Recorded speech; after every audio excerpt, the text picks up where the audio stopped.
ನಮಸ್ಕಾರಗಳು. ಎಲ್ಲರಿಗೂ ಹೋಳಿ ಹಬ್ಬದ ಶುಭಾಶಯಗಳು ಅಂತ ಹೇಳ್ತಾ, ಈ ವಿಡಿಯೋದಲ್ಲಿ ನಾವು ಯಾವ ಥರ ಹೋಳಿ ಹಬ್ಬನ ಸೆಲೆಬ್ರೇಟ್ ಮಾಡಿದ್ದೀವಿ ಅಂತ ಹೇಳಿ ನಿಮ್ಮ ಜೊತೆ ನಾನು ಶೇರ್ ಮಾಡ್ತಾ ಇದ್ದೀನಿ. ಈ ಸಲ ಹಬ್ಬ ಇಷ್ಟು ಚೆನ್ನಾಗಾಗುತ್ತೆ ಅಂತ ಅಂದ್ಕೊಂಡಿರಲಿಲ್ಲ. ಯಾಕೆ ಅಂತಂದರೆ ನನ್ನ ಫ್ರೆಂಡ್ ಒಬ್ಬಳು ಶಶಿ ಅಂತ ಇದ್ದಾಳೆ, ಅವಳು ಬಿಜಾಪುರದವಳೆ. ಅವ್ರನ್ನ ಆಲ್ಮೋಸ್ಟ್ ನಾನು ಜಾಸ್ತಿ ವಿಡಿಯೋದಲ್ಲಿ ತೋರಿಸಿದ್ದೀನಿ ನಿಮಗೆ.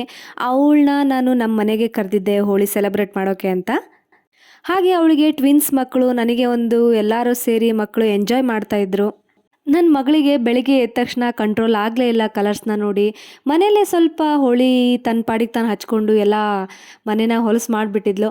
ಅದ್ರ ಸಲುವಾಗಿ ನಾನೇನು ಪ್ಲ್ಯಾನ್ ಮಾಡಿದೆ, ಸ್ವಲ್ಪ ಮ್ಯೂಸಿಕ್ ಹಾಕಿ ಮನೇಲಿ ನಾವು ಎಂಜಾಯ್ ಮಾಡೋಣ, ಮಾಡಿ ಆಮೇಲೆ ಕೆಳಗಡೆ ಹೋಗಿ ಸ್ವಲ್ಪ ಸೆಲೆಬ್ರೇಟ್ ಮಾಡೋಣ ಅಂತ ಅಂದ್ಕೊಂಡು ಮನೇಲಿ ಸ್ವಲ್ಪ ಎಂಜಾಯ್ ಮಾಡಿ ಕೆಳಗಡೆ ಹೋದ್ವಿ. ಕೆಳಗಡೆನೂ ಸಿಕ್ಕಾಪಟ್ಟೆ ಎಂಜಾಯ್ ಮಾಡಿದರು ಮಕ್ಕಳು.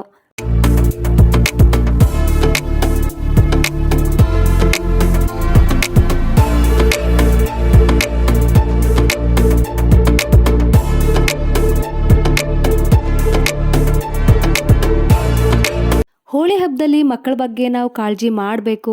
ನಾವು ಕಲರ್ಸ್ ಎಲ್ಲ ಹೆಲ್ದಿ ಕಲರ್ಸ್ನ ಸೆಲೆಕ್ಟ್ ಮಾಡೇ ತೊಗೊಂಡು ಬಂದಿದ್ವಿ. ಬಟ್ ಜಾಸ್ತಿ ರಿಸ್ಟ್ರಿಕ್ಷನ್ಸ್ ಹಾಕಬಾರ್ದು ಅಂತ ನನ್ನ ಒಪಿನಿಯನ್. ಯಾಕೆ ಅಂತಂದರೆ ಅವರು ಲೈಫ್ನ ಎಂಜಾಯ್ ಮಾಡಬೇಕು.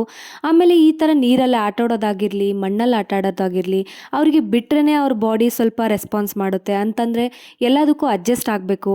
ಅವ್ರನ್ನ ಭಾಳ ಸೂಕ್ಷ್ಮವಾಗಿ ಬೆಳೆಸಬಾರ್ದು ಅನ್ನೋದು ನನ್ನ ಒಂದು ಒಪಿನಿಯನ್ ಅಷ್ಟೇ.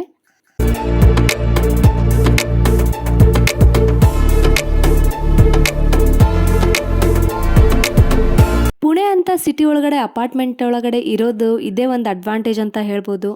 ಯಾಕೆ ಅಂತಂದರೆ ಸಿಂಗಲ್ ಮನೆ ಆದರೆ ನಾವು ಈ ಥರ ಎಲ್ಲ ಎಂಜಾಯ್ ಮಾಡೋಕ್ಕಾಗೋದಿಲ್ಲ. ಅಪಾರ್ಟ್ಮೆಂಟ್ ಅಂದರೆ ಎಲ್ಲರೂ ಕೆಳಗಡೆ ಬರ್ತಾರೆ, ಸೆಲೆಬ್ರೇಟ್ ಮಾಡ್ತಾರೆ. ಸೊ ನಾವು ಎಲ್ಲ ಜೊತೆ ಮಿಂಗಲ್ ಆಗಿ ನಾವು ಎಂಜಾಯ್ ಮಾಡ್ಬೋದು. ಹಾಗೆ ಹೋಳಿ ಹಬ್ಬನ ನೀವು ಕೂಡ ತುಂಬಾ ಚೆನ್ನಾಗಿ ಸೆಲೆಬ್ರೇಟ್ ಮಾಡಿರ್ತೀರಿ ಅಂತ ಅನ್ಕೋತೀನಿ. ಸೊ ನಮ್ಮ ಒಂದು ಹೋಳಿ ಸೆಲೆಬ್ರೇಷನ್ ಈ ಥರ ಇತ್ತು. ತುಂಬಾ ಎಂಜಾಯ್ ಮಾಡಿದ್ವಿ. ಮತ್ತೊಂದು ಸಲ ಎಲ್ಲರಿಗೂ ಹ್ಯಾಪಿ ಹೋಳಿ ಅಂತ ಹೇಳ್ತಾ, ಈ ವಿಡಿಯೋ ನಿಮಗೆ ಇಷ್ಟ ಆಯ್ತಂದರೆ ಒಂದು ಲೈಕ್ ಮಾಡಿ, ಕಾಮೆಂಟ್ ಮಾಡಿ ಹೇಳಿ ನೀವು ಯಾವ ಥರ ಹೋಳಿ ಸೆಲೆಬ್ರೇಟ್ ಮಾಡಿದ್ರಿ ಅಂತ. ಹಾಗೆ ಇದೇ ಥರ ಎಂಟರ್ಟೈನಿಂಗ್ ವಿಡಿಯೋಸ್ ಸಲುವಾಗಿ ನನ್ನ ಚಾನೆಲ್ನ ಸಬ್ಸ್ಕ್ರೈಬ್ ಮಾಡ್ಕೊಳ್ಳಿ ಅಂತ ಹೇಳ್ತಾ ನೆಕ್ಸ್ಟ್ ವಿಡಿಯೋದಲ್ಲಿ ಮೀಟ್ ಆಗ್ತೀನಿ. ಬಾಯ್.